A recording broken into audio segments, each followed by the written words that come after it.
Welcome to Das garden. বন্ধুরা নমস্কার। আজকে আপনাদেরকে আমি একটা গাছ দেখাতে এসেছি। যে ভিডিওটা বানাচ্ছি, গাছটি দেখলে বুঝতে পারবেন। আমার একটা বন্ধুর কাছ থেকে আমি সেই গাছের ছোট্ট তিনটে ডগা নিয়ে এসেছি। সেই গাছটি পুরো ভিডিওটি দেখবেন, বুঝতে পারবেন। খুব উপকারী গাছ, মানে ওষুধ গাছ, কিন্তু খুব উপকারী। দেখুন বন্ধুরা, দেখুন বন্ধুরা, এই গাছটি হচ্ছে খুবই ওষুধের কাজ করে, খুবই উপকারী গাছ। গাছটি হচ্ছে পুদিনা গাছ। এই যে পুদিনা গাছের আমি ডাল আমার বন্ধুর কাছ থেকে নিয়ে এসেছি।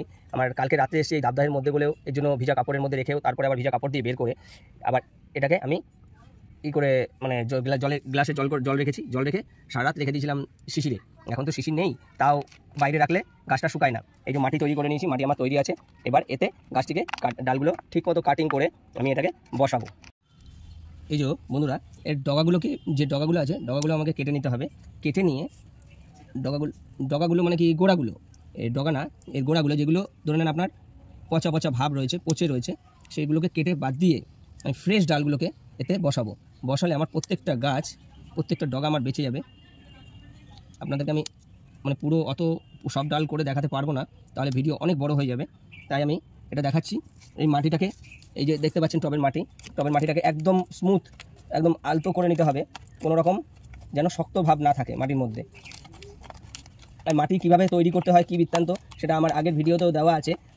আবার নতুন ভিডিও আমি বানাবো, তাতে আপনাদেরকে আমি বলবো। এই যে মাটিটা পুরো আর কি ঝুরঝুরে হবে, এই যে এরকম পুরো ঝুরঝুরে হবে। তাতে এই ডগাগুলোকে আপনি আলগা করে, বেশি জোরে চাপ দিয়ে বসাবেন না,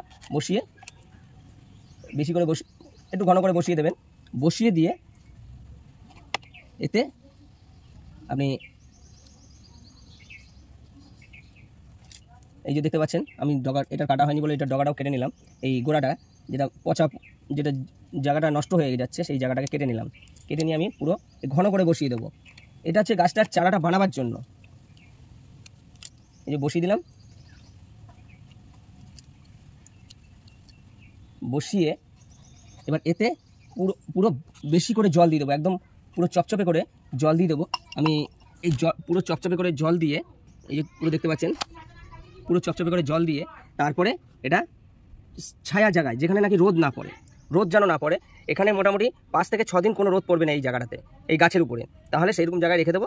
গাছটি যখন দেখবো সতেজ হয়ে গেছে, তখন বুঝে যাবো গাছ বেঁচে গেছে আমার, তখন একে ট্রান্সফার করে দেবো। ভিডিওটি যদি ভালো লাগে লাইক শেয়ার কমেন্টস করবেন, প্লিজ চ্যানেলটিকে সাবস্ক্রাইব করে দেবেন।